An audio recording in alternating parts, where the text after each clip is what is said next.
dang it, it twitched again. I was so close. Don't worry, buddy. You'll get him next time. Damn it. Just going to off-screen it. That's all I'm going to do. Okay. All right. Hi, everyone. Another week, another podcast. We had a good chunk of stuff to do, and then I got like 5 things in the past 5 minutes. So just heads up, guys, it's going to be one of those shows. It's gonna be one of them. All right. Let's get on to how our weeks are going here. Kiona, how are your intestines feeling? Well, as you can tell from the fact that I am a talking skull right now, I am not feeling so great. So basically over the past 4 days, I threw up 3 times and didn't eat much of anything. Today I ate 2 crackers. That's the extent of my appetite. But at least it stayed down. Yeah, I feel like Shang Tsung just reached out from the ether and sucked my soul out of my body, and probably had a good time too. I hope he did. But yeah, I mean, it's been, yeah, for some reason, like right after we recorded last week, then just my whole entire, like, I just went to shit. I don't know why, but it's such a weird thing. So I've been spending a lot of time just kind of relaxing and not playing any video games so as to not stress out. And as you can tell, my voice is wrecked because I've just been, the throwing up is not fun on the throat area, on the esophagus. You forget how much throwing up actually hurts. It hurts. Oh my God, it hurts. And yeah, so, it's been that, and it's been like extreme body aches. I'm not even sure what the hell this is.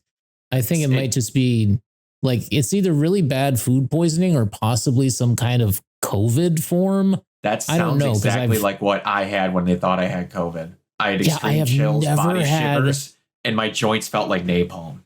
I've never had like body aches like this in my entire life. So I think it really was like some form of COVID. I don't even know how I got it because I don't even leave the house. Anyway, it's so strange.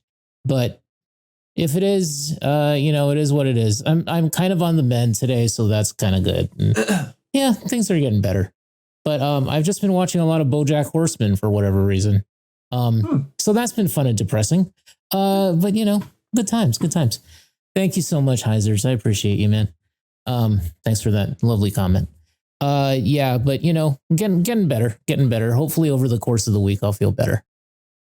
Nice. All right. Mike, how's your week been? Another kind of just boring old week, business as usual. Nothing too out of the ordinary to report, except movie wise, I saw Smile 2.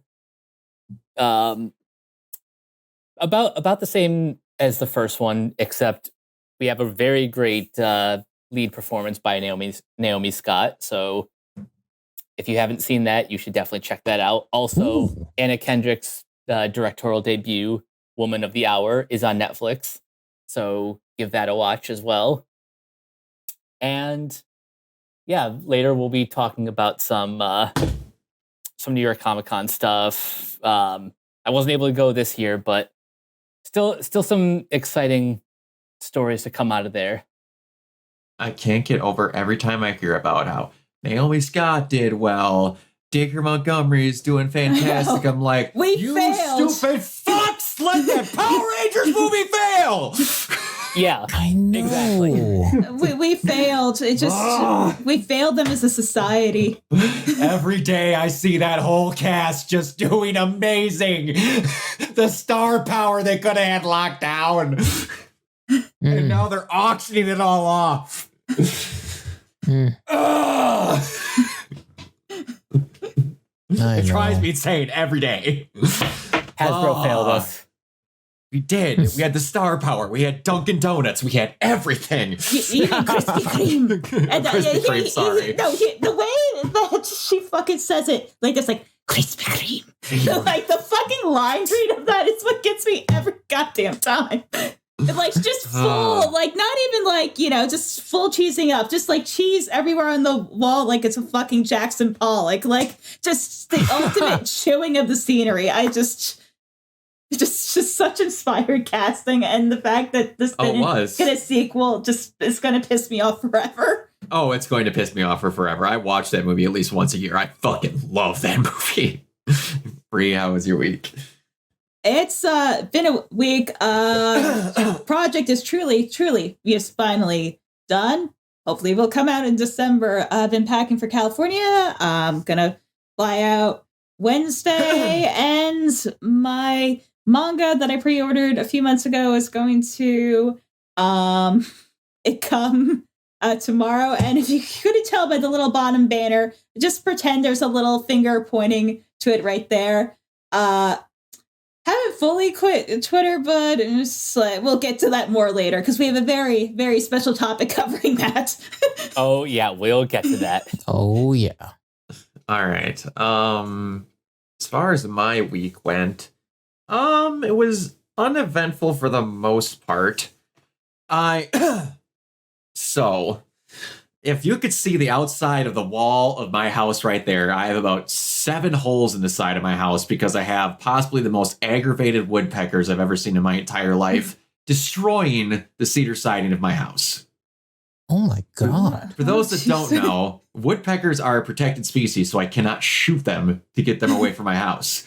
I tried everything from automated owls to flashing tape to wind chimes. There are all these preventative things, playing hawk calls. It got to the point of where I called the DNR and then got forwarded to the actual Wildlife Association of the state and got told that they sent me an email to sign up for an actual contact kill permit to kill a protected species because I showed them the damage on the side of my house that is bad enough for me to be able to kill a protected species. Wow. And can't tell you why they're doing it. I was told by, we have a thing called Bug Bomber around here where you can basically just get your yard bug bombed once and you won't have anything, even mosquitoes, in your yard for the rest of the year. It's one time, it's one canister. I don't know what it is, but it costs $100.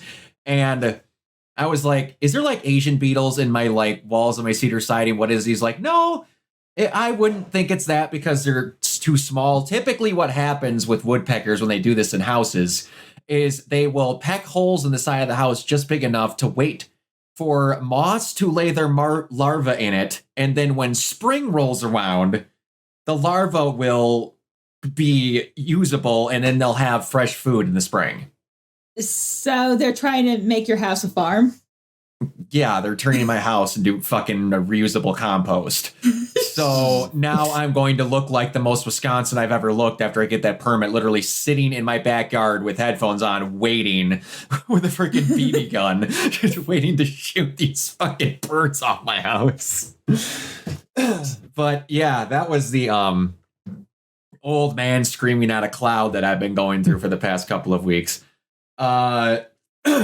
Anyway, other than that, I am 2 days away from finally having everything on this arm covered up. I will be getting my second part of my Gurren Lagann sleeve. I will have Buta, Yoko, and Kamina being added to my arm, so this will be completely covered. Yes. And then I will have the guy designing the rest in free reign where he doesn't have to worry about working stuff into a cover-up. So I'm quite excited about that. And considering, well, I've been saving up for a heating and cooling system in my house. I've been working 60 hours a week for probably roughly about 8 months straight.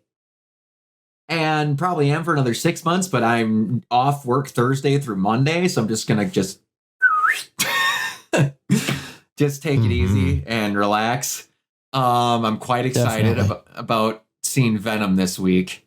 I'm not going to lie, but I will say, boy, do I wish they would have got Venom for the song for it, because I don't know what that garbage is that they picked for the song for this one, but oh boy. Wait, I haven't heard it. Who's doing it? I don't know, but I heard a bit of it, and it was bad. I will have to check that out later. Song for Venom 3. The Last Dance. It gets update. Song. Oh wow! Can I not? Song for Venom 3. It is the new. No, not that. God dang it! And, I can't think of what it is now. It's shit. I can't think of what it is. But it was Tom Morello's on the track. But it's like an off poppy kind of slowed down rock song. What the? Why? And you go from Eminem twice to that. I saw Who made that decision? I don't know.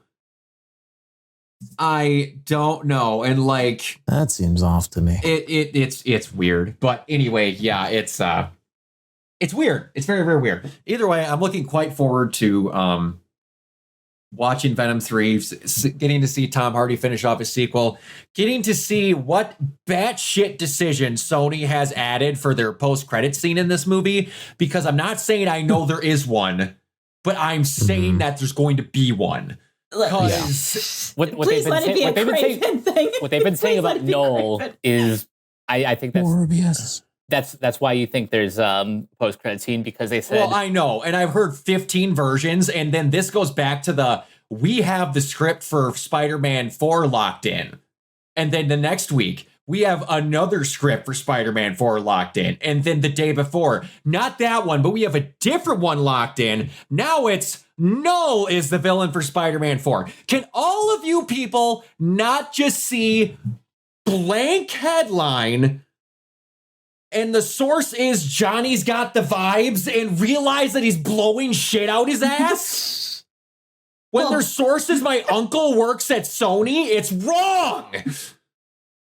I mean, you're expecting Marvel fans to properly cite sources? I mean, that's asking for a little bit much. It's not even Marvel fans. I'm expecting people that barely know what the fuck Venom is just went, so I heard this Null character's gonna be the big old Spider-Man main villain. I don't know what he is, but Herpader. Didn't you just tell me last week you read an article where it's gonna be a street level thing where he's dealing about being in college and it's nothing that big? He's like, yeah, Null fits into that, right? Tell me you have no fucking idea what you're talking about without telling me? Thanks. Cool. We're never talking again. Glad we had this conversation.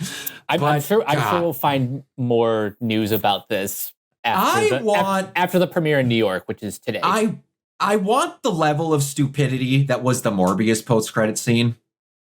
Yes. Oh God, yes. no. Oh, God, please, no. I want that level of stupid. I'm just saying that I want that level. Bree, did you watch Morbius? I watched enough of Morbius, but I know the post-credit scene. I've seen it. that fucking post-credit scene. Tyrese Gibson needs to never speak again. Ever. Well, he also needs to pay his child support, but you know. Well, either that's just another thing again that he just can't speak. That fucker for years was, man, The Rock's the problem with Fast and the Furious. I'm the one that makes the money here. He doesn't help us at all with making money. Tyrese, I can't stand The Rock right now. You're wrong. And then it's, yeah, man, I should be the one who's the Green Lantern because I'm the star power in the films that I'm in.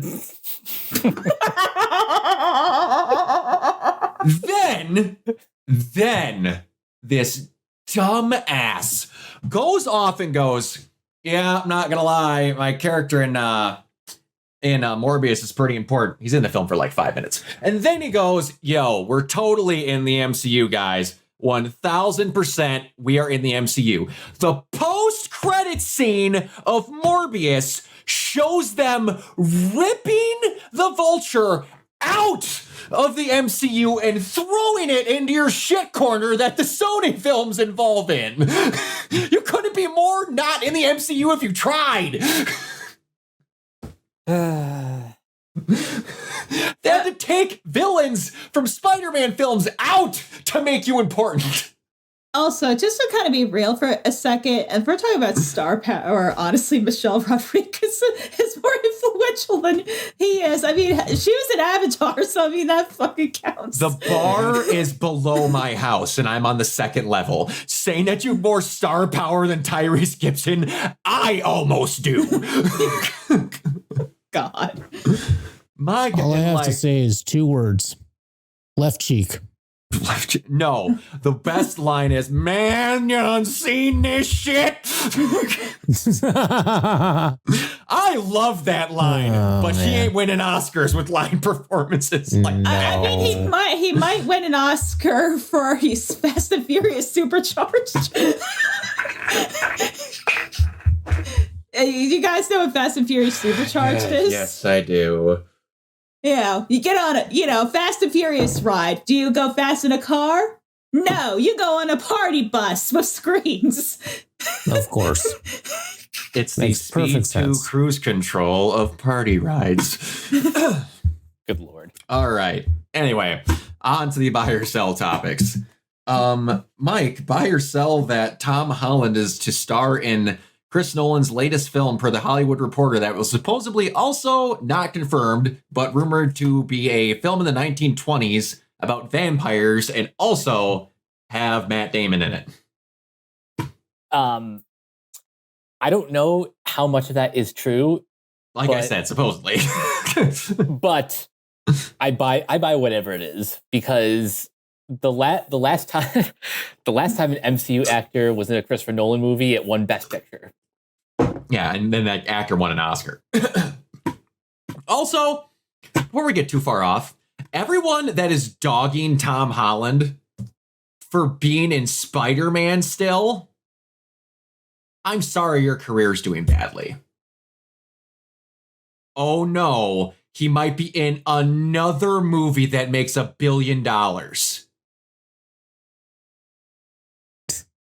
Look, the thing How Tom is this Holland something I'm like, he's been in a relationship with Zendaya for like a decade now. I'm like, and clearly the guy's doing something horribly wrong.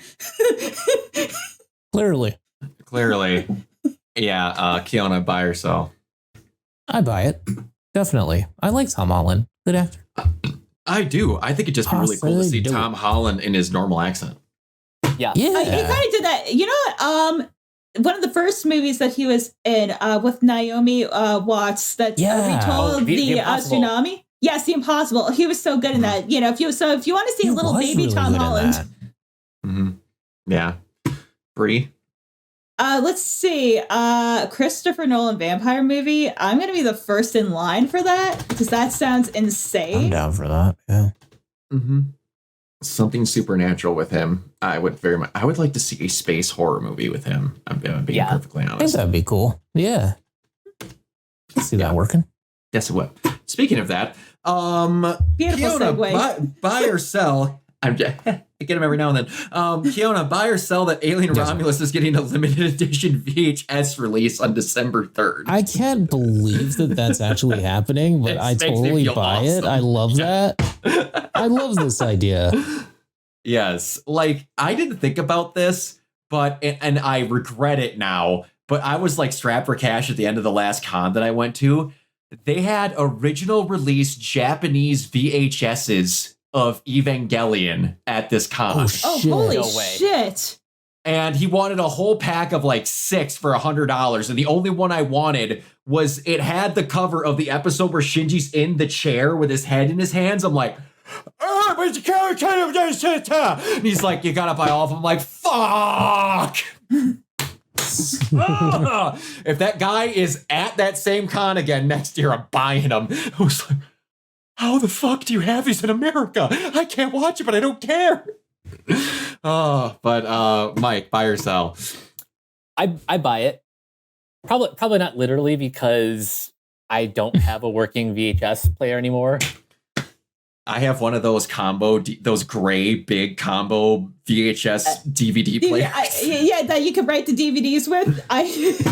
Yes. I got one of them bad boys too. Bree, buy or sell? I kind of like this the new trend because they kind of slowly started a few years ago with like cassettes. So kind of transitioning to VHS. Cause I know for like some shows they've done like limited, for VHS release. Kind of wish it was Betamax because it's slightly better quality, but you know what? Take it we could get. I think it's just a cool idea. Even if you never watch it, I just think it's a nice thing to have. Plus, it doesn't take up too much space. No, it's like the moviegoer's version of buying vinyls you're never going to actually listen to. Exactly. Mm-hmm. I'm like, I'll be that idiot that's got the shelf full of VHS tapes that he's never gonna watch. Are you kidding me? Absolutely. It's like, oh man, I don't know if anybody watched when I streamed The Quarry. The names of the episodes, they made VHS art for them for each chapter thing. Oh, that's awesome. Because like they stopped doing like this is really weird to describe to people that weren't alive when VHSs came out. DVD covers aren't the same kind of thing you got with VHS covers. No. And it's so hard to properly explain that to someone, but it's a feeling. The best this is even still like a crappy analogy. It's like comparing the posters that we got in the 80s and 90s to posters now. Yeah, they just such a huge downgrade. Yeah. It got super corporate. And I feel like now if you look at it, like if you look at the VHS covers and stuff, it was much more like artistic and shit. Back in the day, that VHS cover was the thing that made you rent it from Blockbuster. Yep. Exactly. And the problem is we don't have any like John Alvins anymore. Yeah. No. But yeah, it's no more the art is the draw. It's like comparing video game art from the 1980s to the day. Exactly. Yeah, you're not wrong. Yeah, especially like the last 5 years, like for like mainstream consoles, like some of the art has gotten like so generic and like so bad. Like SNES cartridges, the art you would get on the front. Some of them were like Sistine Chapel worthy paintings for no reason. I love those. Like, why do we need to have this? I'm in a beat 'em up in a sewer. But he's like, but it's Contra. It's got to look like that. All right.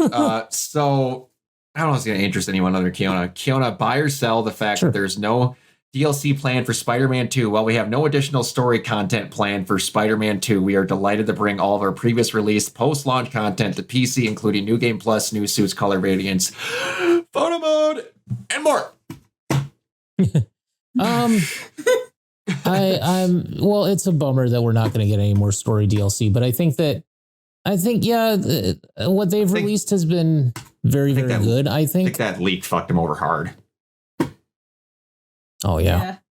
But yeah, I mean, I think that they'll recover from that and they'll be okay. Yeah, and I think a good PC amount of release incoming. So yeah, because a lot of the stuff that they left in the open can be put in the Venom game that's supposedly coming. They're working on like 3 games at a time all the time. That studio stretched itself very thin, but they still operate well. So they probably went, a lot of the stuff we can fit into this Venom game that is the worst kept secret on the planet. And then in Spider-Man 3, where you can take your time, build out the rest of New York and make that game fucking massive. Exactly. And then finish working on Wolverine. Because right now that's going to be your baby. Maybe we'll even see a Wolverine Spidey team up in that. Who knows? Maybe. I'm expecting we're going to see a new trailer at the Game Awards. Yes, me too. I think that's what's going to happen. But yeah, I just...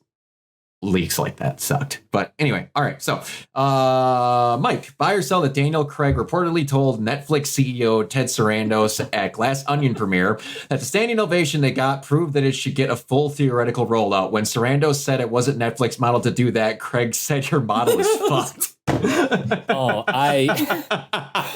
I very much buy this, and Craig is 100% right. I love Daniel Craig. I love him to death. Yeah, no, he is absolutely right, and Ted Sarandos can go die. Ted Sarandos shouldn't be allowed near money, like just in general. I mean, obviously he hates it, so I'm like, why are we keeping him near the money? Yeah, it's one of those things. This reminds me of so much of like, I know I've said this on the podcast before, but like my favorite story ever with Michael Bay. In the middle of Armageddon, fucking Ben Affleck goes up to him in the process of writing and like figuring out a scene, and he's like, Michael, don't you think it would be easier to teach astronauts how to drill than to teach drillers how to be astronauts? And then he's like, I direct the film, you act in it. Shut the fuck up.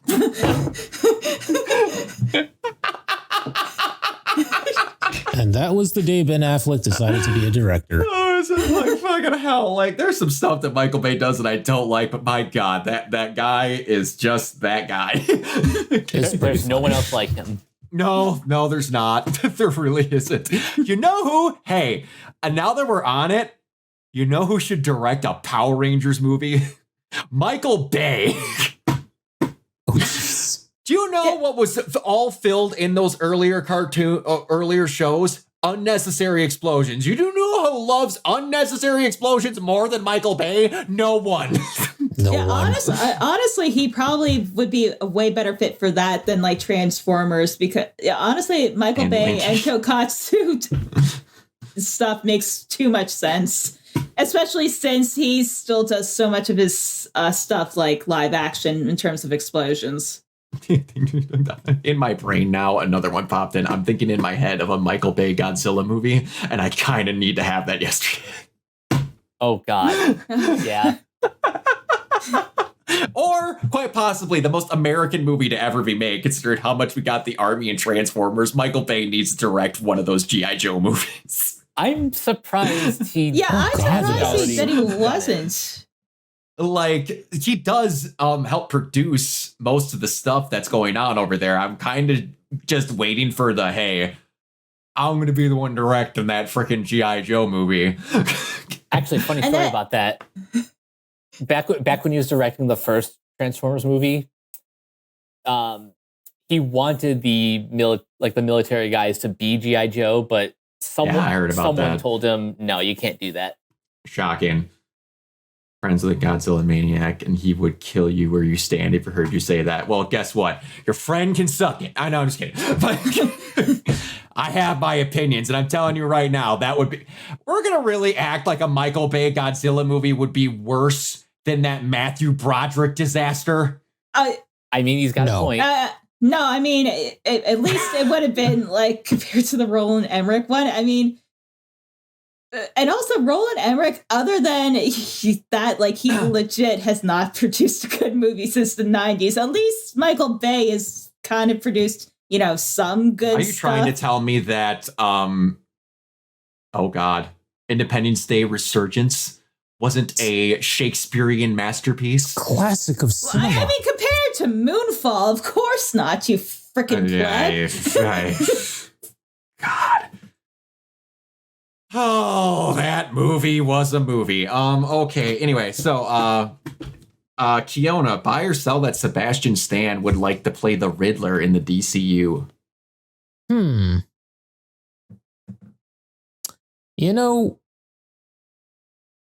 I could kind of see it. Mm-hmm. It'd be a very different role for him. Not exactly my first choice, but yeah, that might just be because I'm not used to it. Not used to the idea. Mm-hmm. So, I mean, I'd say buy, because I like Sebastian Stan. I think he's a very good actor. So yeah, he could pull it off, I'm sure. It would be very, very different take on the character, but that might also be an interesting take. So yeah, we need to figure out the tone of what the Batman we're getting is. Exactly. Yeah. That's why I can't quite buy it yet, because I don't know what the tone of the new Batman is. Yeah. But in theory, I like Stan as an actor. Yeah, theoretically, yeah. I had someone tell me the other day about like how people were saying that you could only have a supernatural goofy version and a real version, and it's not possible to have both. And then a guy who I follow on TikTok quite a bit, who's called Red Panda, who's a big Red Hood fan, is like, yeah, I wonder if it would ever work if we combine those two. and then it would sell millions and millions of copies and be one of the most popular games. Oh, right, we did that with Batman Arkham, and it's considered one of the best versions of Batman. We have Killer Croc, we have Clayface, but we also have Hugo Strange. You can have both and then still make it realistic. You just have to make some of the dumber stuff gritty. That's kind of just how they did it. They made Killer Croc like an actual abominable freaking huge thing. And they made Clayface like gross. It's not that hard. Yeah, it's really not. You can have both for sure. It's like it's not exactly rocket science, guys. No. And like we can figure this stuff out. Like the perfect example is like the MCU has both of them. Yep. Are you really saying this can't work? There's people in the MCU that are as capable as Batman is and doesn't have superpowers. So it's not that it can't. It's not that it can't work. Is that some people just don't have the imagination to try. It just and the thing I noticed with like DC fans, like too, like especially, it's just like no, it can only be like this one way. Like it's Batman can only be like this one way, and I'm like, no. This right here, I didn't see this till just now. That would be something. You know, he would Megan Fox as Rita Repulsa. I'm not against that. I'm really not against that. No, I can see that. No, I would like that a lot, actually. But and then Shia LaBeouf could be Zordon. You know that reminds me, like I haven't watched Jennifer's Body in like a hot minute. That movie was something where I kind of want them to re-examine that idea, but in not a horror comedy, but a straight up horror. Because that's an idea that's like only been done once, where you accidentally sacrifice what you think is a virgin, but very clearly isn't. That's a horror movie idea that somehow has only been done once. And it's a very good idea. And that's another one in the pile of movies that, you know, the general public is stupid and fucking let fail, and god damn it. There was Bill Faber-Packy's line, you know, in really full like Patrick's line. There was something I was angling towards I was going to say before I mentioned freaking Megan Fox's Kimberly, and now it just blanked in my brain so hard. What were we talking about right before that? Batman. Oh,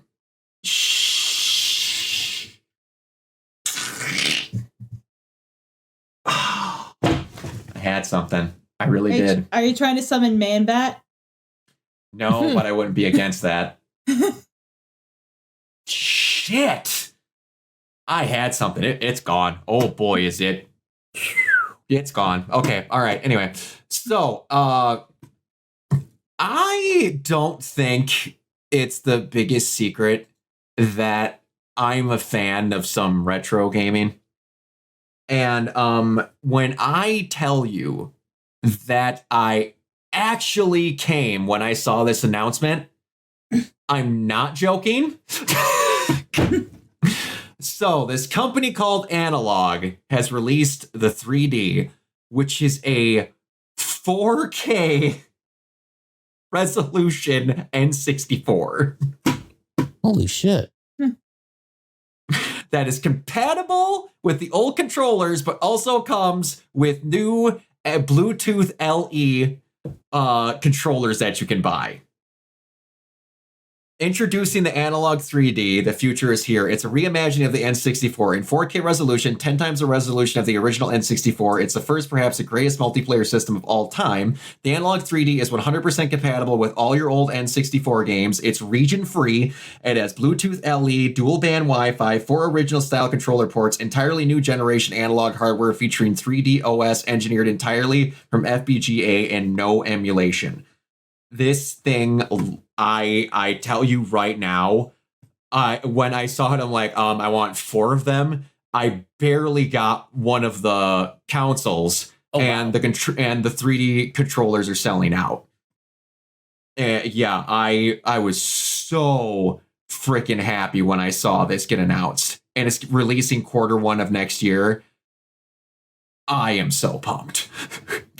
Yeah, I'm looking at it now. Like That's only two. crazy. Look at only that. two. Yeah, only $249. Like that's not bad. That's really good. Yeah. Absolutely. And it's got native, hold on, I gotta get out of here so I don't accidentally share something I don't need to. Also, it has a much better controller than the original N64. Hey, everyone said you needed 3 hands. No, you just held it at the certain spots you needed to when playing the games. But the unmistakable signature and soul of the CRT on your HD TV in 4K. Unlike its 2D predecessors, the N64 wasn't just about pixels. The original hardware's distinctive approach to rendering polygons and texturals on a CRTV is far more critical than simpler 2D systems. Even game developers had to leverage the interplay between the hardware and the CRTV to achieve harmony. While very few modern upscalers have transferred 2D era video with games with pixel perfect clarity, the N64 demands something far more radical than the unmistakable essence of a CRT. Analog 3D brings true CRT reference quality to your HD TV in 4K. Experience N64 in unmatched authenticity with zero lag. It's N64 Reborn. The N64's ordinary display modes are meticulously reproduced, virtually indistinguishable from the recreations of CRT displays. Capture the warmth, depths, and texture in every frame. The soft glow of the phosphor and the vibrant colors unite in immersive scale lines and shadow marks. This isn't upscaling, it's an unprecedented transformation. Good Lord. 70% of the gaming library supports multiplayer. It's all native. You can have it all. It's got the 8DO controller, which it's crafted with uncompromising detail. The C buttons, D-pad, and A buttons retain the original size, substance, and sub-layouts and feel, featuring superior quality Hall effect joysticks with original N64 style gate. And there was one other. What did you all get with it? Can't remember what you all got along with it, but yeah, they spent 4 years developing it, and I cannot wait to have that thing. I can't wait. I never spent $250 so fast in my life. That does sound amazing. I'm more excited. This is going to be a statement. I am more excited for this thing to come than my PS5 Pro. That is a statement. Because, give or take, am I going to get a shitload of play out of that PS5 Pro? And the more I'm hearing about it, that just how much of a powerhouse that fucking thing is, yes. Now I'm going to get to play N64 games in 4K. Like, if they keep doing this with other game systems, like NES, SNES, some of the Sega consoles. Dude, if they did that with Dreamcast, I would be still there in like God. 2 seconds. Holy shit. Yeah. Good Lord. But yeah, I had to bring that up. I literally squealed with joy when I saw that come up on my Twitter. Like, audibly squealed. Okay, so I did not get to watch this because I didn't know what I was going to expect coming from it. Yeah. But we got some announcements. But all right, the Xbox Partners preview, which is just essentially, hey, games come out on our consoles and we didn't make them. Yeah, third-party games, yeah. Like, I love how people try to spruce up the titles of these. Like, there are partners. No, they make games and they're putting it on your console. That's It's what it is. third-party games. It's third party. But Wu Chen Fallen Feathers, it's more... That looks cool. It does look cool. It is more Souls-like-y, but it looks like it veers more kind of into the action hard play. Yeah, that's the impression that I got from it. Yeah, it was a little bit more action-oriented. The thing that will tell is if that thing has difficulty options. Yeah. Because, what was it? Rise of the Ronin is essentially a Souls-like, but way more pared down to be an RPG that you had like 6 different difficulty options or all sorts of things. And that was the funnest version of a Souls-like I've ever played. So, yeah. Oh, interesting. Okay. Yeah, I cannot recommend Rise of the Ronin enough. I will tell you, they have so much going on at one time that it is hard to keep track of just how many side characters you can get if you want to. Mm-hmm. So just be prepared that when you start talking to someone, keep track of what the fuck they're telling you. Because you have like 30 side characters you're doing side quests for throughout the same town over like sense. 15 years. That game takes over eras of time. Oh, interesting. Something that isn't quite for me because I'm not a big multiplayer person, but the Control multiplayer game FBC Firebreak got put out, or a trailer for it, which looks cool. Yeah, that looks pretty neat. That's more like co-op though, right?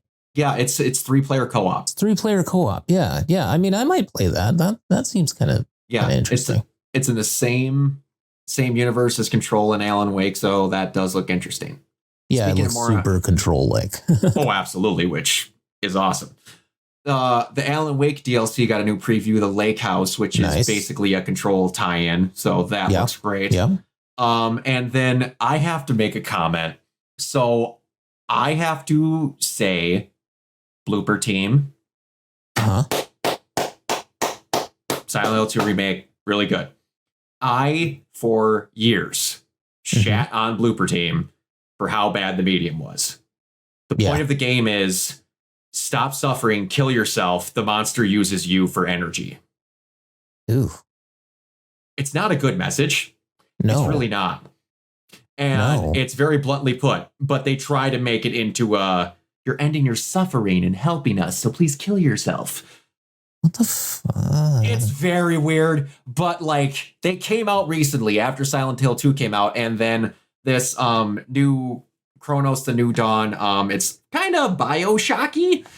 Yeah, it looks interesting. It looks interesting. It's a sci-fi horror game that looks great. And they openly admitted, yeah, we've made some really bad games. Yeah. And they're like, we appreciated the chance to work on something in another wheelhouse, and we want to try a lot better to bring more games forward that are of higher quality. I'm like, if you can admit that you effed up and you want to move forward from it, I can't fault you for that. And like I said, they made me eat crow with this Silent Hill 2 remake because, oh boy, did I think it was going to be bad. So I was like, if that's how you're handling stuff in a game that's kind of like Silent Hill, I don't want you to touch Silent Hill, but they did really good. That stuff they added to it was great. One of the enemies was really overpowered, but other than that, it looked cool. Pirate Yakuza looks awesome. Oh, that looks cool. That looks great. It looks so fucking stupid. I know. It looks so dumb. I'm there for it. Yeah. Animal Well, which looked trippy as shit. It's a puzzle game. It looks really weird.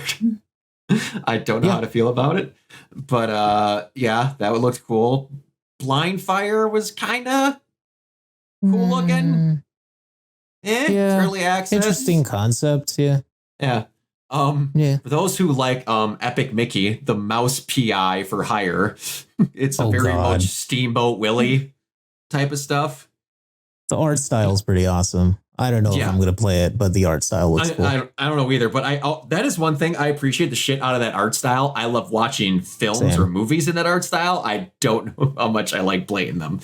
Yeah, I just don't know. Looking at the mechanics and stuff in the trailer and everything, it just looked like maybe a little bit iffy in terms of the hitboxes and stuff, but it the art style makes up for that. So yeah, and then possibly one of the cutest dogs I ever saw in gaming, The Legend of Babu. I don't know what it is, but it's just a game they showed off that just you have this young guy with his name is Saphir, I think, and then just this giant. What kind of dog is that? Where they're known for having like the barrels underneath their the Saint Bernards? Is it a Saint Bernard? Is it a Beethoven dog? No, I think it's bigger. What kind of dog is Babu?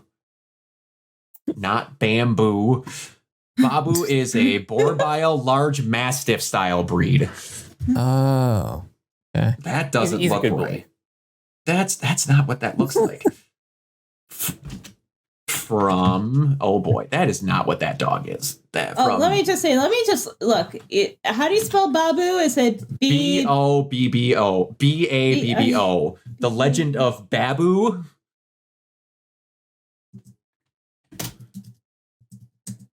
I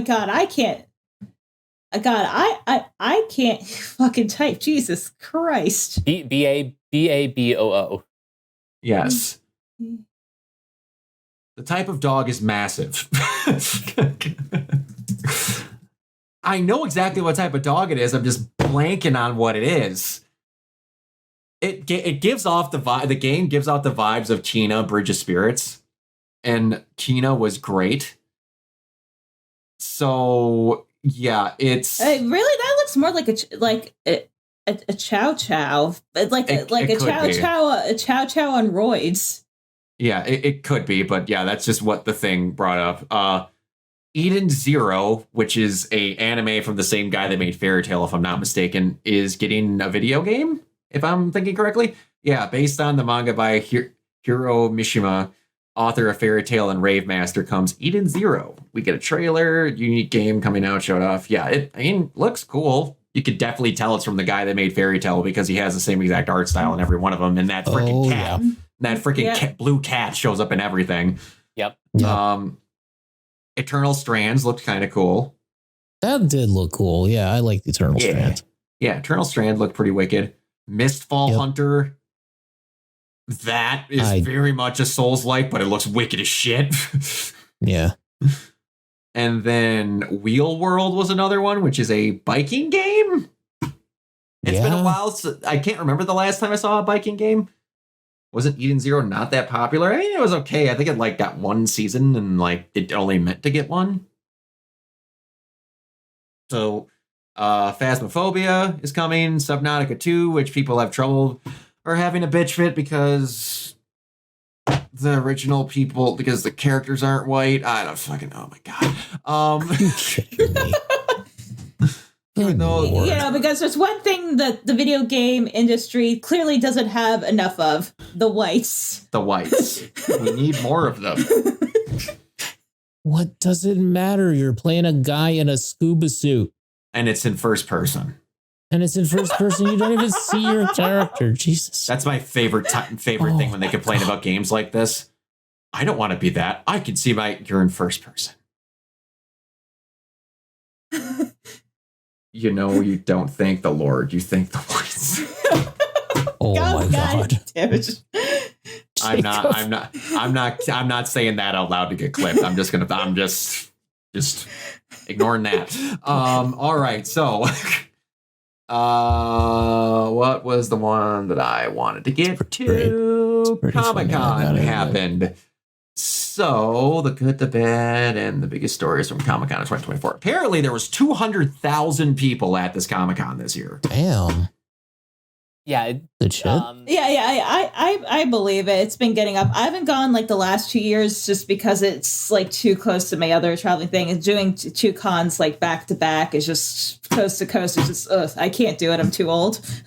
The last time I was at New York Comic-Con was 2017. Yeah, I went, the last time I went, I saw the world premiere of Chainsaw Man. I mean, I went on a Friday, wasn't that bad. I would never do a Saturday again, because holy shit. Yeah, Saturdays are probably the biggest day because that's just when the most things happen. Well, that's when the most things happen. That's when everyone's in their hotel room and the Friday's their beginner day, and then everyone can go back to their hotel room, start off with having their cosplays and shit ready and things like that. And yeah, there's a whole lot of it. But all right. So there wasn't a ton that happened as far as Marvel is concerned, which was the main thing I was gonna see if we could get out of it. You got the release date for Daredevil Born Again. It's going to be March 4th of next year. Nice. They announced Spider-Man for the PC. A lot of comic stuff. Apparently, Eddie Brock is going to become Carnage. What? Oh, sure. There was something funny that happened. Did you guys hear about the shit show that the Amazing Spider-Man panel was? No. Only vaguely. No, because apparently that was a hot, spicy bit of drama. Yeah, I didn't hear a thing about that. I'll try to find and keep going. I'll find the Reddit post. But there was another one that was trying. Okay, Star Wars. That was the other kind of one that we can get into. Also, New York Comic Cons. They had some comics come out for Mevis. Good Lord, Grievous, and Mace Windu. Some more Dark Horse stuff. There wasn't a ton of big announcements that happened. If we're gonna go down, I have to get to, I will say honestly, probably the DC stuff. DC. That's the stuff that's getting a lot of traction.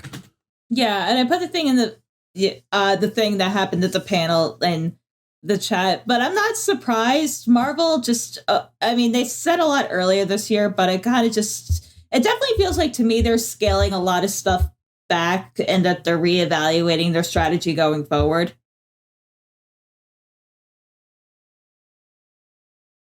Yeah, that's definitely what it sounds like. And yeah, I'm reading this. I'm reading this stuff about the Amazing Spider-Man panel, and dude,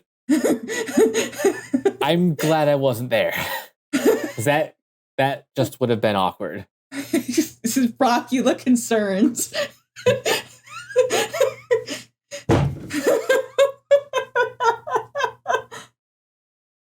I'm gonna have a Deadpool moment. See, this is the part where Bree derails the entire podcast.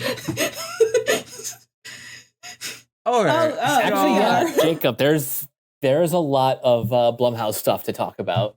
We're gonna get there. That's later on. Anyone else catch the awkward moment in the first fan who asked the question? I don't remember the specifics, but it happened so fast. Nick opened the floor for questions at the first person who immediately started asking about the misogynistic treatment of female characters in the main Spider-Man line. They're just asking questions about this now. Peter and his relationships with MJ/Paul and the fridging of Kamala Khan XYZ. Nick said that he disagreed with the premise of the question, clarifying Kamala was a big part of the book and the story. Fan clarified that she only appeared in 25 panels. Nick said thank you and asked for the next question. The fan asked if any male characters would be killed in the same fashion, and Nick said they kill male characters all the time in Marvel. Fan replied outside of their own book, and then he said thank you, next question. Spoke over the fan until they bowed down or the mic was turned off, whatever happened first.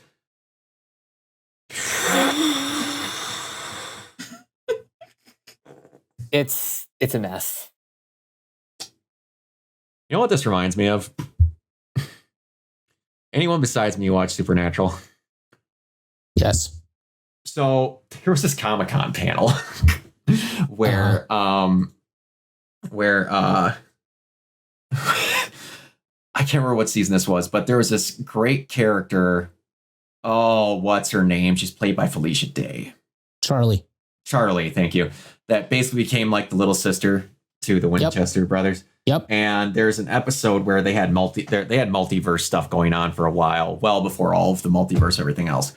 And an evil version of Charlie was coming around trying to kill this original version of their Charlie. And then they thought they had gotten to this episode all fine and dandy, and then all of a sudden they find Charlie dead, bleeding out in a tub. Yep. And like this is like the 11th or 12th season of this show. Male and female characters have been murdered a lot. But then there was this question with, I want to say it was, I can't remember his name. It's something Carver. It's a showrunner that picked up Jeremy Carver that picked up after Sarah after season 6 and 7 were terrible. But, and then like this fan essentially asked like, you know, we got the treatment of these badass women and all these characters. And okay, I have to see if I can exactly ask. Fan asked Jeremy Carver about. Oh my God, I'm blanking on her name again. Felicia Day? The character's name. I'm blanking again. About Charlie's death at Comic-Con panel. Dude, did they kill Kamala Khan in a Spider-Man issue? Oh, yeah. Mm-hmm. Okay. okay. I've been sick, so I missed a lot. But that happened like ages ago. But the whole internet was rightfully mad about that.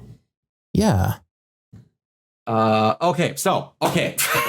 All right. So this fan goes up to the thing and it says, considering that women have too often been used to further the plot of male characters, why was the decision made to kill Charlie and dump her in a bathtub? And then Mark Shepard stands up and starts clapping. Thank you, Mark Shepard. And then Jesus Jensen Christ, and Jared just turn around and face the wall and don't say anything.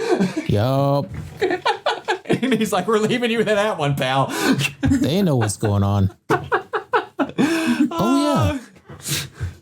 Oh, he's like, that was legitimately upsetting. I think, and what people are upset about, and I get it, that was the point.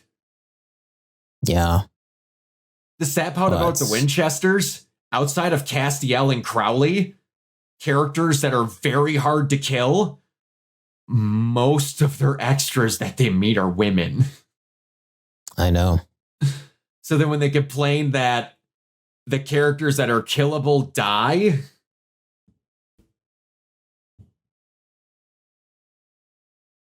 I'm sorry. Like, I get that. We don't, it's a bad device, but Sam and Dean died every other season. If we're going to talk about male to female death ratios, Dean died 346 times in one episode. Yeah, wow. That's true. So that is true. He did. It did suck. No, I get you. It is a device that is bad. Yeah. It's just that character was meant to be loved. Yeah. It wasn't done well. It wasn't done well, in my opinion. Yeah. People die in the show, unfortunately. There's so many answers. But yeah. But anyway, that reminded me a lot of that. And there was but yeah. All right. So boy, that's shades of spoilers death in the Batman books during War Games and shit, though. Mm-hmm. What happened with Kamala Khan and everything, yeah. Mm-hmm. All right, so anyway, this is kind of gaming, kind of not. So development on the live-action God of War series will be now starting over from scratch. Rafe Judkins has left the project after completing multiple scripts. The studio wants to move in a different creative direction despite praising previous scripts. That's just got to be very frustrating from a creative standpoint. Like, yeah, it does. And yeah, you know, I almost wonder if it's code for too expensive. That's what I was thinking. That's what it sounds like, which is also kind of laughable since this is supposed to be Amazon. It's Amazon. If code for too expensive is Apple can do Monarch, I don't believe that as long as I live. Well, to be fair, I think Legacy is co-financing that. So, but yeah. Either way, outside of having big fights, you're not exactly destroying a god every other episode if they're going to start where I think they're going to start. Because you're going to have the same amount of giant monsters and random shit as you did in Game of Thrones. Honestly. I don't know. Just everything about like Hollywood right now is like kind of bad. In terms of productions, things are not good. Yeah, and that's just because no one can, But anyway, so I was going to make a comment about something earlier, but apparently the guy made a backtrack on it. So we're going to see, and I'm not going to bring it up because I don't want to be misquoting someone, but I'm just going to say, if that statement is true, a lot of people like Banjo-Kazooie. And platformers are still good. Because one that just got released by Sony has outperformed every other platformer that doesn't have the word Mario involved in it.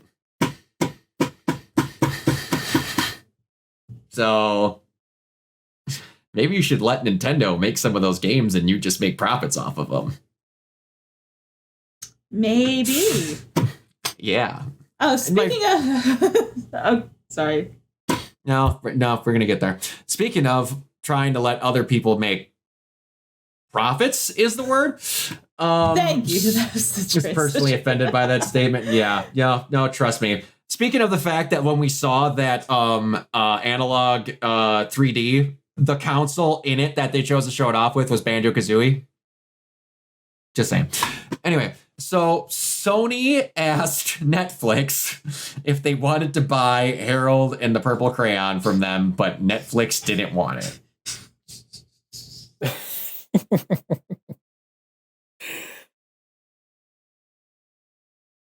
This is hilarious on so many levels. I'm like dying. I saw that in the doc and I was just like ready to die, and I've been like itching to get at this. But what about all the children in the movie theaters? All their free purple crayons. It makes me Someone laugh. think of the children. It makes me laugh at the quality of shit that Netflix is okay with putting out. And they went, no, the Purple Crayon movie is where we draw the line. Hopefully in Purple Crayon. It's just... You know, it sucks. I actually saw the first 10 minutes that they posted on YouTube. That's like all animation, and it's like actually like not bad. No, imagine if the entire movie was that.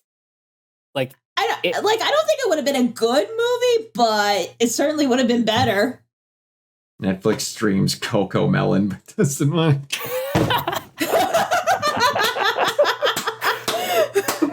I'll read that out loud for our audio listeners. The fact that Netflix streams Coco Melon but didn't want this is even more hilarious. Oh no. That was good. Freaking funny. They have the live action Death Note, but Harold and the Purple Crayon. No. You could watch the live action Attack on Titan there for a while. Not Harold and the Purple Crayon. But they have the Orc Cop movie. That's, that Max Landis. Oh. But did I miss a fucking movie called Orc Cop? That sounds right on my alley. I mean, isn't that what the cop is an orc? I don't remember what he was. I forgot that fucking movie existed. Same. What is that called? Bright. That's what it was. I was like, Sunshine? No, that's not it. Right. Yes, Sunshine, the opposite of which Max's father will receive when he dies. Good Lord. Ay. All right. So, on to the other thing that we needed to get at, because Blumhouse... Oh, boy. When you want to boycott a company, you shouldn't make it that you want to make people want to boycott a company that lives depend on a very small budgeted movie making a lot of money.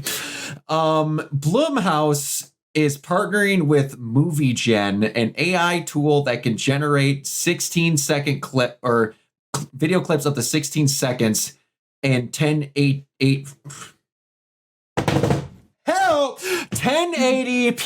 HD, which I assume for advertising purposes.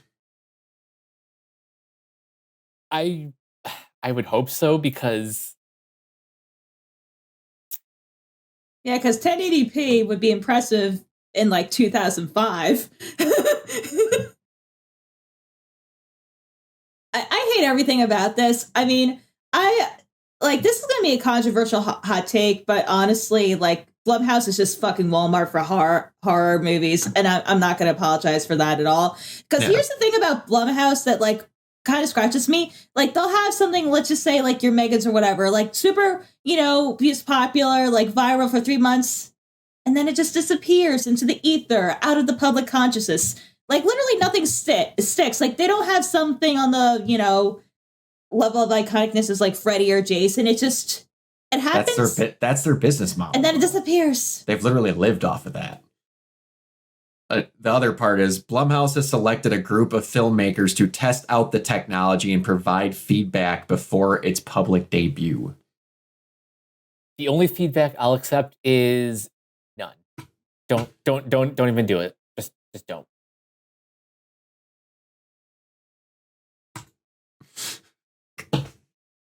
Yeah, I like. There's but like they're the ones that are supposed to be making a Spawn movie. I just brought that one up, you silly pickle. But yeah,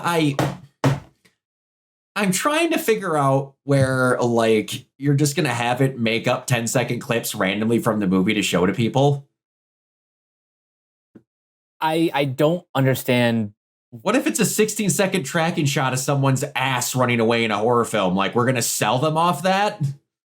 Oh, and then it like, you know, flickers like every second. Like, because have you seen it? It's like, yeah. have you seen the AI faces? It's like I'm trying like my perfect example. I'm trying to think of it was in It Chapter 2 when I can't remember whose parent it was locked in a basement. And this freak ass monster comes out of the corner and starts puking on the kid, and Angel in the Morning starts playing for whatever reason. Yep. Like, imagine I remember that just scene like vividly. Like, imagine randomly, like, that's the 16 seconds that it picked out. You're like, do you want to buy this movie? No, I don't get what about that made me want to buy this or want to advertise it or co-finance. Like, what or who? You don't have one person that can watch the movie and come up with 16-second clips?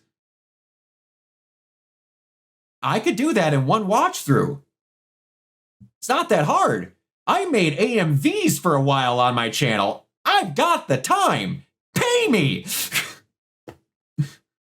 But I mean, that's the thing of it, though. They don't want to pay people. No, they'll just pay people to help develop technology to avoid paying people. That's my favorite part. Yeah, it's like they're taking the long way to not paying people when they can just pay people. And the frustrating thing is, how will CEOs pay for their second yachts? They pay for it by getting the tax break from their first one. The problem is getting the third one, Heisers. That's the real issue. The thing about Blumhouse is, as much as they make dumb decisions like this, I also can't write them completely off because they do have once in a while that one movie that's like, yeah, that was really good. Again, that's the shitty part. That's how they base their whole lives. They're like, one of these 16 films that cost 2 cents to make is gonna make 400 million, and then we're good for 4 more years of making dumb decisions. Just like, it's literally a lotto scratcher company where they're like, guys, we got one. Just fucking hell. Yeah. Anyway, so we got a little bit of wrestling news, which is different. I don't know if anybody but me and Kiona really watches a ton of wrestling. I know Bree, you like dabble sometimes, but so Rick O'Shea, well-known Irish wrestler. Kidding. Rick O'Shea. Yes. Rick O'Shea. His name is Ricochet. His real name, Rick O'Shea. Rick O'Shea. Trevor Mann left to go to AEW a while back, and a lot of people assumed that Samantha Irving, who in a lot of people's mind has become one of the best, if not best, ring announcers in history. I'm a Howard Finkel guy myself. Same. So I'm not saying she's bad. I do greatly appreciate, and Jim Cornette, you can go fuck yourself. I greatly appreciate emotion that she puts in. He actually likes her. He's changed his opinion now. Oh, he's changed his opinion now from when he said that she ruins every single announcement she makes? Yeah. Well, no, I mean... Because he fucking went off on her when she cried during Cody's announcement. He did, but no, it's different now. Okay. Apparently. This is what I've heard. Okay. Not to be an apologist, but that's just what I've heard. I don't know.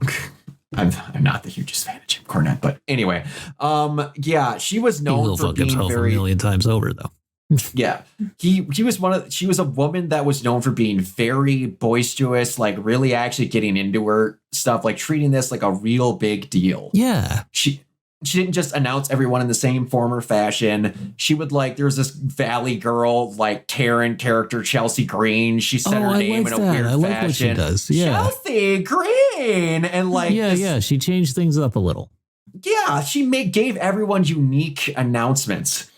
And then she made this bit. I'm not going to read the whole thing because it's long, but like how she's moving on to other adventures, greener pastures, all that. And then everyone's like, Ricochet stole his hot wife to go over to AEW, blah, blah, blah. And then Ricochet, first announcement, don't be mad at me because she's not coming to AEW. That woman is going to a sports broadcaster. I don't know where, but I can tell you right now, she's destined for big cash.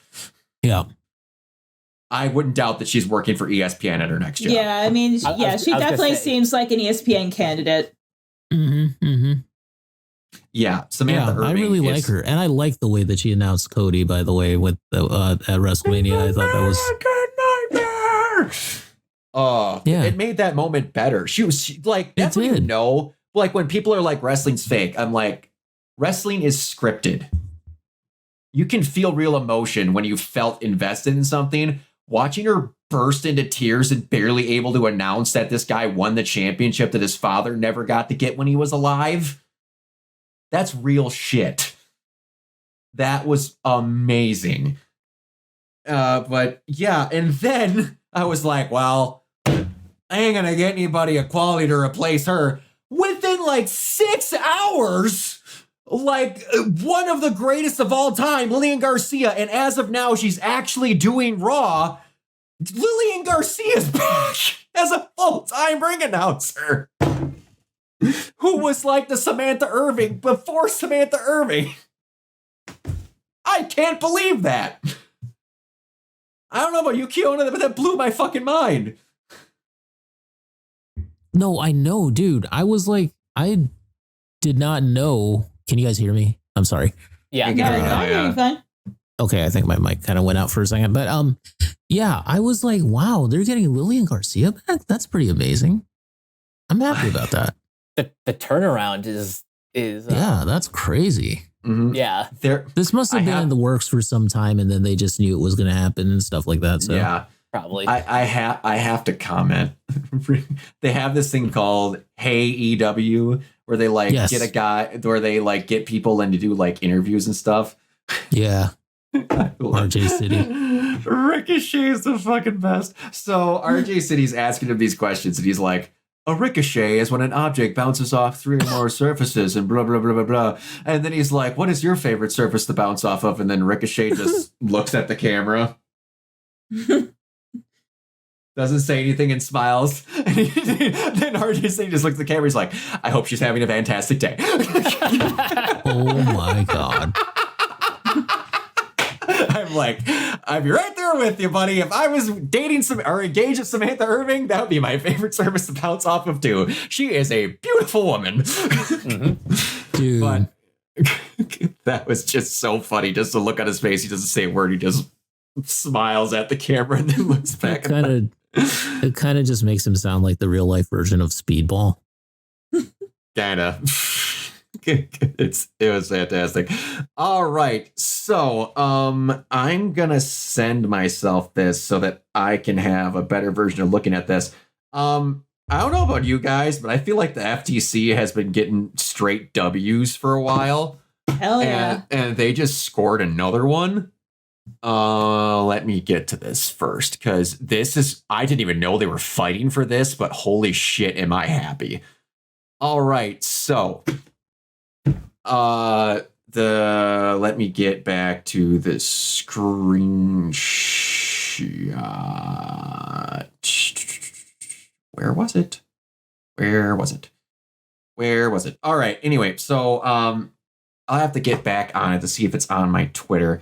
There was the FTC ruling recently that basically just made it illegal to post purposely harmful and fake reviews.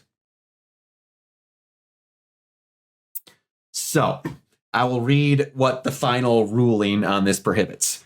Fake or false consumer reviews, consumer testimonials, celebrity testimonials. The final rule addresses reviews, testimonials, and that misrepresent that they are by someone who does not exist, such as an AI-generated fake reviews, or did not have actual experience with the business or its products or services that misrepresent the experience of the person giving it. It prohibits a business from creating and selling such reviews or testimonials. It also prohibits them from buying or such reviews or procuring them from a company insiders or disseminating such testimonials when the business knew or should have known that their viewer testimonials were fake. Buying positive or negative reviews. The final ruling prohibits businesses from providing compensation or other incentives conditioned on writing on the consumer reviews expressing a particular sentiment or either positive or negative. It clarifies that the conditional nature of the offer of compensation or incentive may be expressly or implicitly conveyed. Insider reviews and consumer testimonials. The final rule prohibits certain reviews and testimonials written by company insiders that fail to clearly and conceptually disclose the giver's material connection to the business. Prohibits such reviews and testimonials given by officers or managers. It also prohibits a business from disseminating such testimonial that the business should have known by an office manager, employee, or agent. Finally, it imposes requirements when officers or managers solicit consumer reviews from their own immediate relatives or former employees or agents. When they tell employers and agents to solicit reviews from relatives and such solicitations, my God, they love soliciting this for results in reviews by immediate relatives or employees or agents. Company-controlled review websites. The final review prohibits a business from misrepresenting that a website or entity it controls provides independent reviews or opinions about a category of products or services that include its own products or services. We're almost there. Review suppression. The final review. We're going to try that again in English. The final rule prohibits a business from using unfounded and groundless legal threats, physical threats, intimidation, or certain false public accusations to prevent or remove a negative consumer review. The final rule also bars a business from misrepresenting that the reviews on a review portion of its website represent all or most of the reviews submitted when the reviews have been suppressed based upon their rating or negative sentiment. Misuse of fake social media indicators. The final rule prohibits anyone from selling or buying fake indicators of social media influence, such as followers or views generated by a bot or a hijacked account. The prohibition is limited to these situations in which the buyer knew or should have known that the indicators were fake and misrepresent the buyer's influence or importance of a commercial purpose. Well, there goes the rest of Twitter's business model. Good Lord. So, yeah, I can't wait for the console space to get a lot better. Because, oh boy, game reviews now that get review bombed, you can't be having that shit on your site. I played it for 2 minutes. There wasn't enough boobs. 0 out of 10. And they could show that there was no hours actually put into the game. So now that's prohibited. This is a very, very good thing that the FTC did, and it's taken a while to do that, but glad they did. I mean, I think this is a seismic shift for consumer rights. Yeah. Agreed. False reviews for shit for the purpose of being a dickhead is one of the things I've hated a lot ever since everyone and their mother needs to be on a yes, hypocrite, I'm on one, has to be on a YouTube channel and being like, well, I dare say they did not quite have the tapestry of things in Elden Ring in this DLC of this game, so I think it's shite. Like, shut the fuck up. It's just masturbatory. Well, the game wasn't this one, so I hate it. Yeah, that's pretty much it. Okay. Or it ran bad on my PC build. Cool.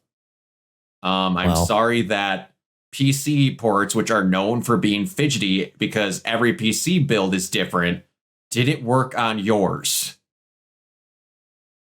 Have you tried adjusting the settings? Have you tried summoning the Dragon Zord? Have you? Have you tried that? Have you? But Have you tried growing a brain cell? no, they can't do that. Trust me, that they tried that and it broke. No, because don't worry. Growing a brain cell is really hard because people and I can't believe I even mentioned his name, I think 3 weeks in a row now. Asmongold considers it a big thing when he cleaned his sink. Posted it on Twitter as if he cured cancer. He's like, part of my punishment, I cleaned my sink. When a human being considers a punishment basic hygiene. Congratulations. This story is happy end. Yeah.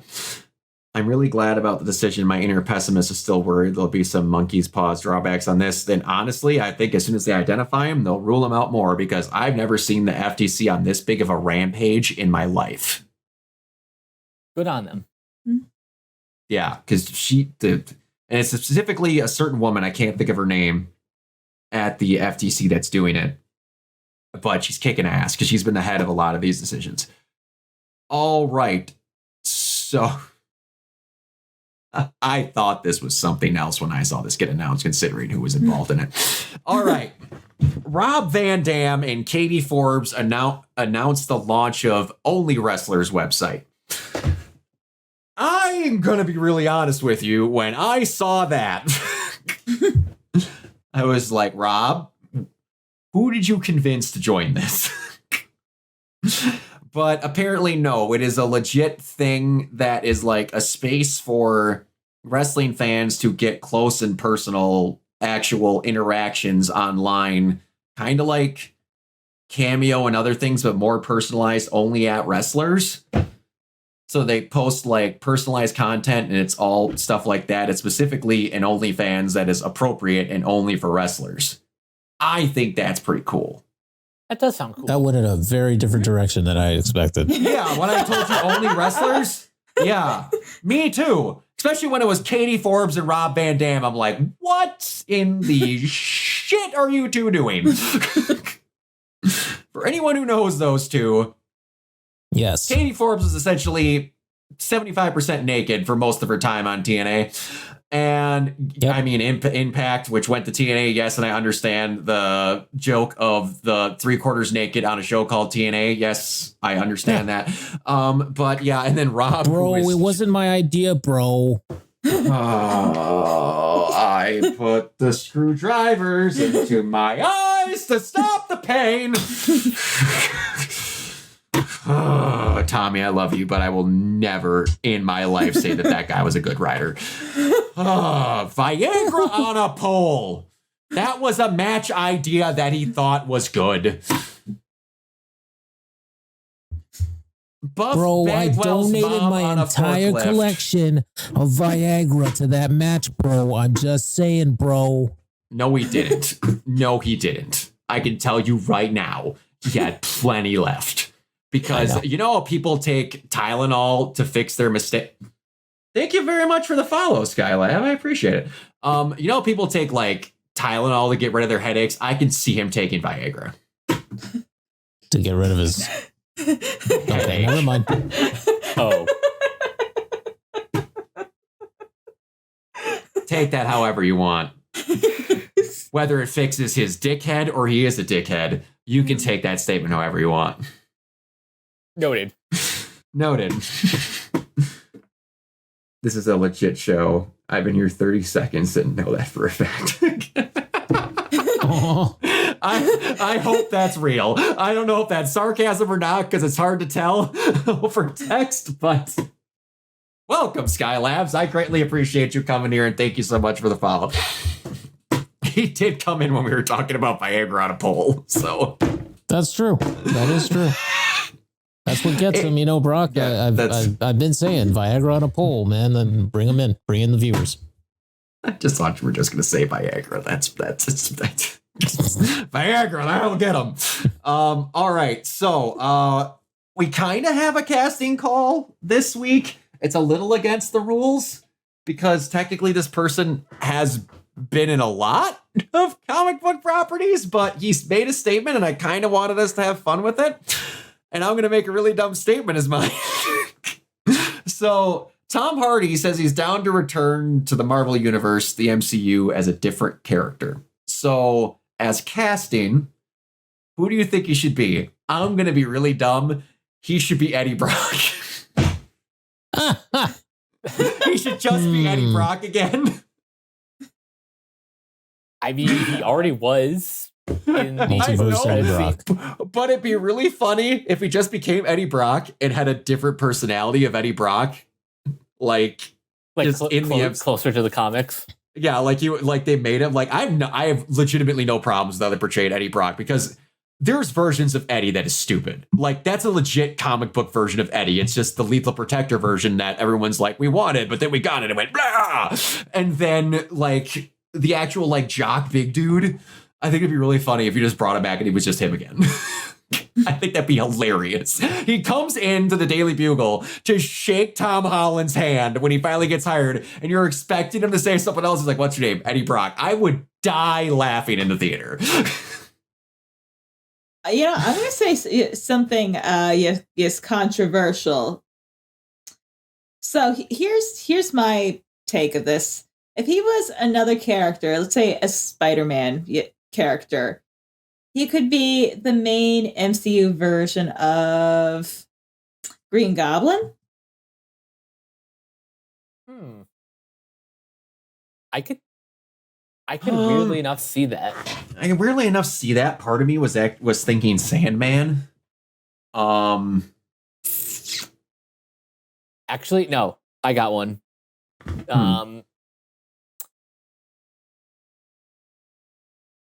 No, I was gonna say Tombstone, but no, that wouldn't work.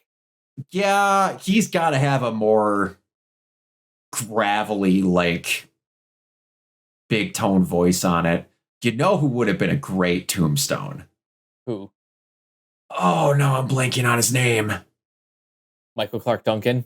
Yes, you just mind melded me. Yes, Michael Clark Duncan would have been fantastic as Tombstone. Yeah, he would. People give that Daredevil movie shit. He was amazing as Fisk. Oh yeah, it was great. He was so good.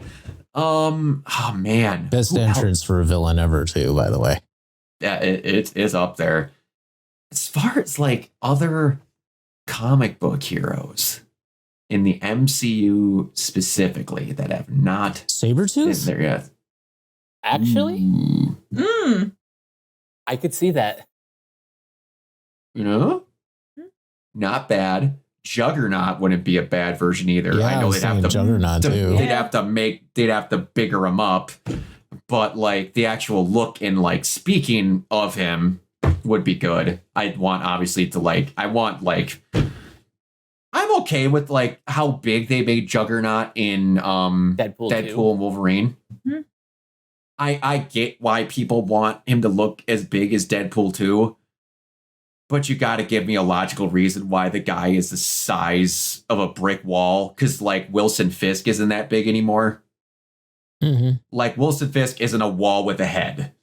Like, we can't have. So it's... Unfortunately. Unfortunately. Let's see. Gwen Stacy. Oh my god! But speaking of which, MCU like Gwen Stacy, like who would you guys pick?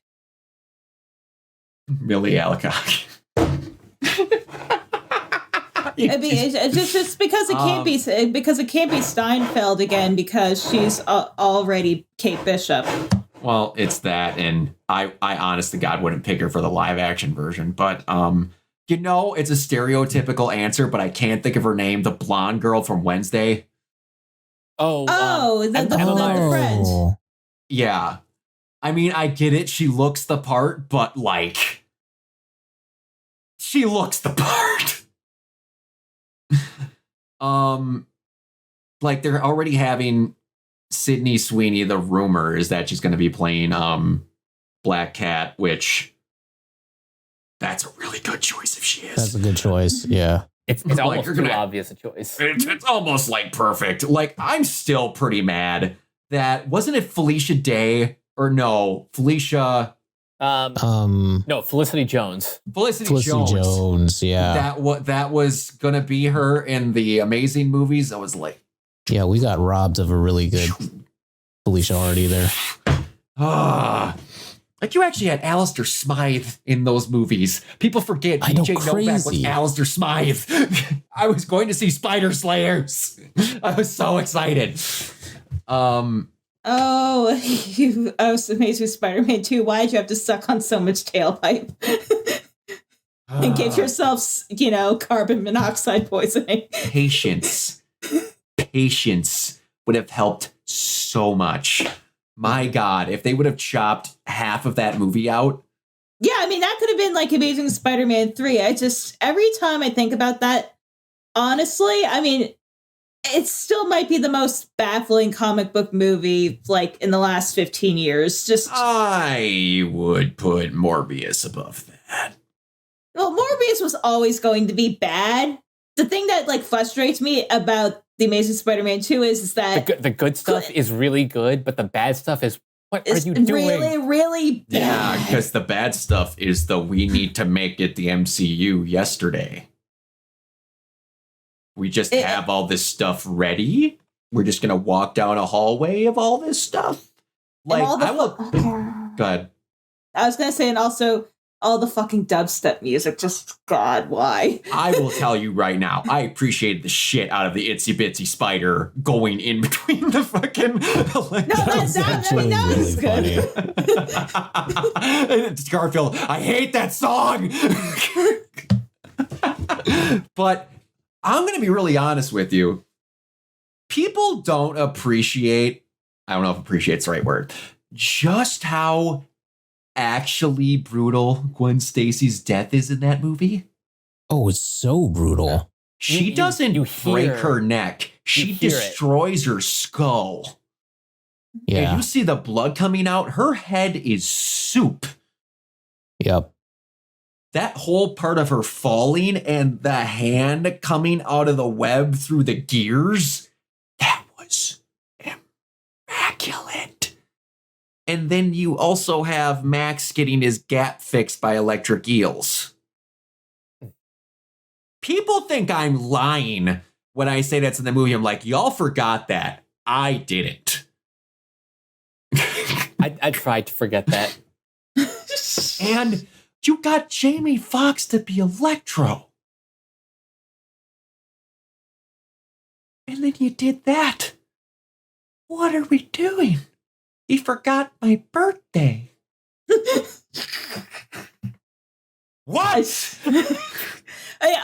Honestly, the weekend that came out, my friend Gio, like, other than like BVS and Jupiter Ascending, I don't think I've ever seen him that mad about a movie. I will tell you something about BVS that I don't know how. When did BVS come out? 2016. March 2016. 2016. So, like, I don't know how until in my mid to late 20s that until in that scene, I've been reading DC Comics since I was probably 7, that not until that scene did I somehow not realize that Bruce and Clark's moms both had the same name. I know. Martha! I'm like, how on God's green earth did I never clock that? And I'm gonna hear me out here. I'm not gonna say that scene was done as well as it could have, but everyone that dogs on the reason why he said Martha doesn't realize how stupid they're actually acting towards Clark in that moment. Because you have the guy holding a spear to your face and you want him to save your mother. If you yell towards him, hey, save my mom, he might think it's a fucking octopus. You're an alien. Why would you not say the actual name of your mother? Mm-hmm. In that moment, he's not going to say, save my mother, because again, you might look like some reject from Men in Black. He doesn't know what the fuck your mom is. So yeah, he would say Martha in that situation. Does it need to connect the same way it did and have the same thing? No, but he would say Martha in that situation. That's the thing I've never got. Be mad about the connection that it makes, whatever, but he would say Martha. Like, what the hell are we actually thinking here? That's the most logical way he could have addressed that situation. That whole thing just blew my mind, where it's like they were so pissed about that connection that they didn't realize that that's what he would say. That's the most logical thing to say. Yeah, honestly, I feel like that's the least egregious part of PBS of the original theatrical cut. But it's like, if I had a gun to my head and someone was like, I'm going to kill you, I would not say, save my mom. I would say, save first name, last name. Because guy who knows nothing about me, save my mom. Sure, thanks, buddy. Like, what are we doing? All right, so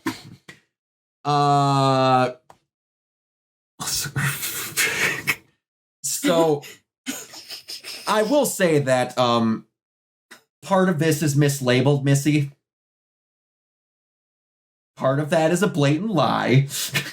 It's stupider than getting rid of it. They did not get rid of the block button, but we will address it. All right, on our social media was a mistake. He could have said Martha Kent as well, but yes, but with the spear to his face and the boot to his throat, he barely got out Martha. So I'm just going to say either way, he still said the same thing. And at that moment, there's only one Martha with a gun to her head on the top of a building. He still said what he needs to say. Anyway, so Elon Musk changed how blocking works. So you can still block someone. They cannot interact with you, but they can still see all of your things. So you didn't shut them out of your life. You got a restraining order. Yeah, essentially. So, yeah, like, they can't enter your house, but they can look through the window, essentially. Because that will make everyone feel safer, clearly. And Clearly. then, I don't fully know the AI part of it. Yeah, you're gonna have to explain that part. Because something isn't it? Okay, this is what I heard, and I'm not sure, that art that is posted on X is going to be fed into an AI algorithm. Is that what it was? No, not just art. Literally anything you post on X. So if you haven't already like opted out of Grok, and I don't know if you'll be able to opt out of it now, but basically, if you post on X, it's X's property from a legal perspective. That's basically what I understand. Got it. That wasn't quite how I got it, but all right. The only thing that I have been told about is the art.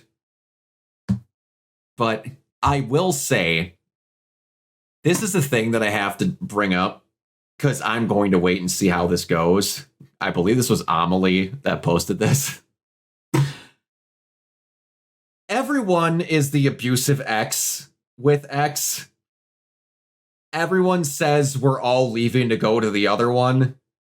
And then eventually they come back with ice cream and a DVD. So I'm really waiting to see if it actually happens this time. I think this might have been like the big one, because those were like the two.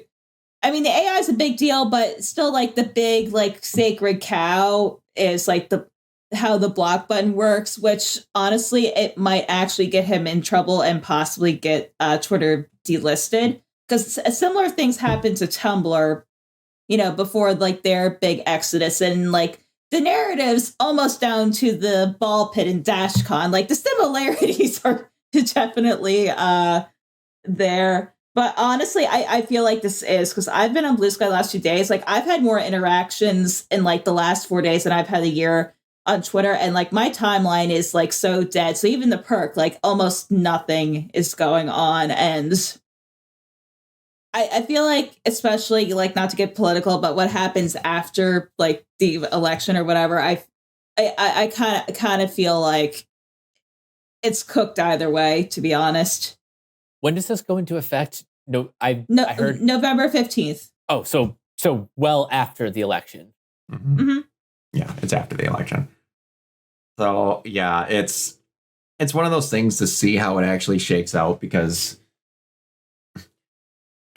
this is a big thing, but everyone's like, Elon Musk has Twitter. We're leaving Twitter. You have to pay to get certified. We're leaving Twitter. No one left Twitter. We can't show you. They're going to make us show our check marks even if we don't have it. Blah, blah, blah. We're leaving Twitter. No one left Twitter. I'm waiting to see when the call out finally actually happens. Because even if you want to leave it, you have to wait until there's other shit there. So well, Blue Sky has video. Blue Sky has video now, which I feel like, at least for me, that was one of the reasons I was holding back for so long. I don't mean stuff like video. I mean like a legit actual server user number limit. Like, I don't think advertisers or anyone's going to actually wait to everyone go over there until they can actually see that there's numbers that support it. Which is the sad part. Yeah, I kind of feel like a lot of the advertisers aren't going to go so much to Blue Sky, but more towards Threads. Yeah, that kind of makes more sense. And I think we're already seeing advertising going to Threads because everyone who has an Instagram account pretty much has a Threads by default. Mm-hmm. Yeah. Like, there's few things that I look forward to more than getting a Threads notification. Like, what are we like? What? I basically just use it for anyone will do anything for the plugging AI my stuff. I think whether or not people will go back to Twitter depends on if the app stops the block change. Well, yeah, that is the sad part. That I do honestly think that will have more to do with it. People are going to care more about the block than the actual AI thing, which is scary. I see this honestly. As far as the AI thing goes, I see that only being a thing for people that actually make art. I see artists and people that do commissions and stuff like that leaving quicker than anyone else, because people that literally just post sentences and links to stuff, they're not going to care if that's fed into a Google machine. They're not. Now, if you could get something out of yours AI, thrown into a freaking AI machine that you drew, that is more of my entire timeline of like commissions and stuff I've gotten over the years of the people switching over that I've seen in droves is anyone I know that is an actual artist or commissioner or like a graphic designer. That is the only thing. That is the one where I've seen the biggest thing. Now, that could be, yeah, that's the part that stuck. Steven Silver even admitted the average people don't care about whether or not it's made with AI, which sadly is true. And that could be a thing that actually makes Blue Sky thrive. Is it being a spot for artists and other things like that? Because Instagram is more of a, what do I want to say, live action. Instagram's been shit for like years. Instagram is more for cosplay, modeling, outdoor, how do I want to say this? Real life things.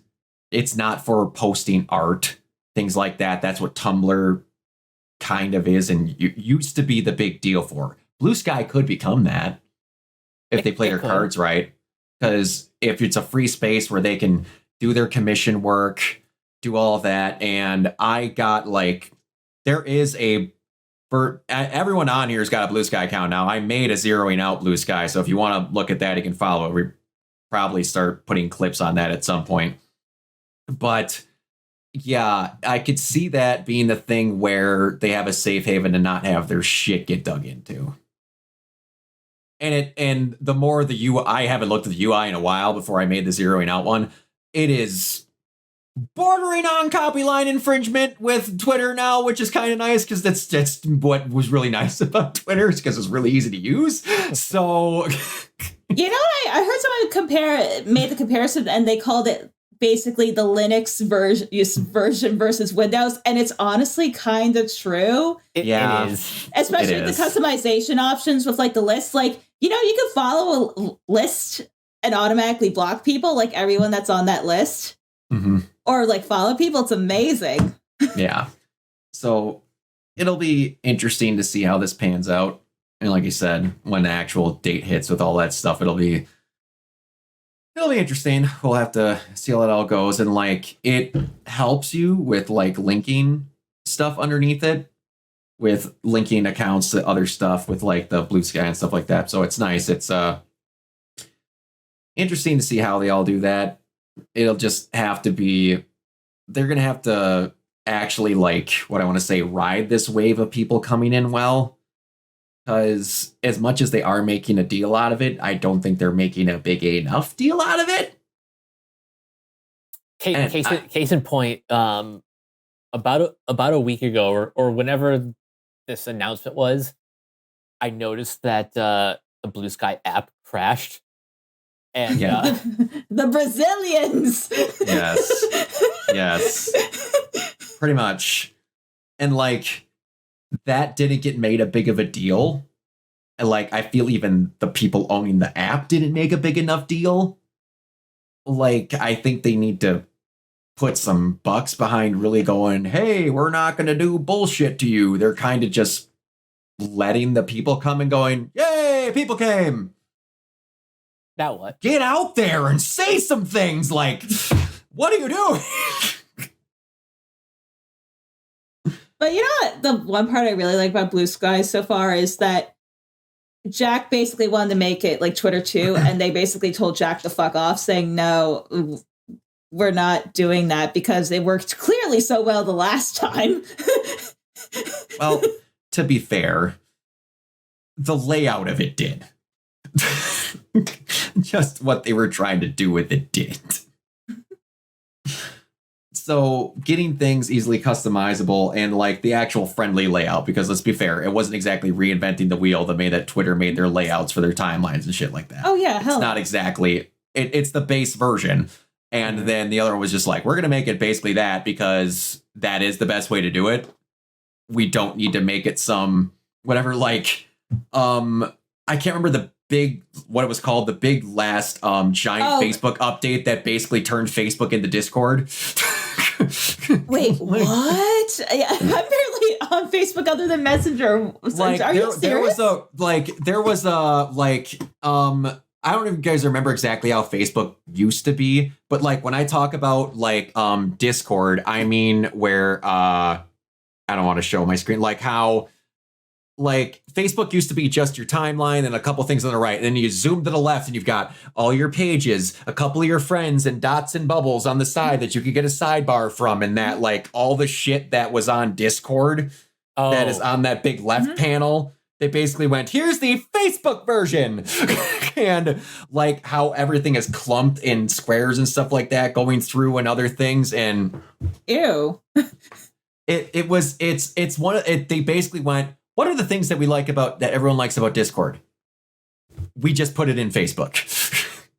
I don't remember exactly when the big update was, but yeah, it hit it like a brick wall. And I like just started using Discord more for the Ruby group that I was a part of. And I'm looking at this like, what in the shit is this? Because there was a lot of similarities. Yeah, but anyways, yeah, so we'll see how that goes. It shall be a fun couple of weeks. It will be. I'm looking forward to. Are you oozing with anticipation? No, I'm looking forward to being in the middle of Minneapolis at a con 2 days after November 5th. Oh my God. God. It's gonna be a fun time. No matter what happens. Anyway, so yeah. Thank God I will be in a hotel in a concealed convention center. Maybe. We'll see. We'll see. We still got some days. Let's go see how that goes. Anyways, yeah, I think we're pretty much ran out of everything. Yeah, we're out of there. One day we're gonna get to that. One day we're gonna get to that Mass Effect thing when we have less topics. But anyway, so Kiona, where can everyone find you? In my chair, leaning back, sleeping right now. And you were gonna say your trying chair to recover. leaning back, sipping on lean. Yeah, that too. Jesus That Christ. too, hopefully. No, I'm kidding. But you can find me on that stupid bullshit place, Neoplasmic 24. Also on Threads and Instagram at Neoplasmic 81. Neoplasmic.bsky.social if you want to follow me on Blue Sky. Also twitch.tv/Neoplasmic. That is where I play games badly and talk about mental health issues and stuff, which is a good combo. And yeah, other than that, just in my house, hopefully not vomiting. Mike, where can everybody find you? You guys can find me on various social media sites at Captain K42. You can check out my quick thoughts on letterboxd.com/CoachK42. And you can follow Renegade Pop Culture on Facebook and for a limited time, that place at Ren Pop Culture. You can also find us here on YouTube, on Podchaser. Consider supporting our Patreon at patreon.com/Renegade Pop Culture. Listen to all of our podcasts on Spotify, Apple Podcasts, or wherever you listen. And last but not least, everything can be found at renegadepopculture.com. You can escape, so do we. Free? I'm going to actually do it. Where's my finger? Okay, so there it is. So it's just a crazy lemur at Blue Sky Social. I'm technically on LeBird. You know, I've like committed over a decade to it, so I'm going to go down the motherfucking ship, rearranging the deck chairs, you know, having the violins play. Because I'm like, I'm like in it to lose it all, baby. And I'm also at Lemur's Rule 1 on Instagram. I'm getting better about posting my art. So, yeah, look for me there. I am posting my art every place but LeBird. So You can find me everywhere at Organoid Zero, mainly on Twitch and YouTube. I'm playing through the Life is Strange games until Double Exposure comes out. And then it'll be a whole lot of Horizon content for a while. And depending on when the stuff gets here, you'll be seeing the parts of my Virgil cosplay as soon as that comes. yay! So, Nice. and I'll be more tattooed the next time you guys see me. But all right, we'll see you all next time. Bye. Bye.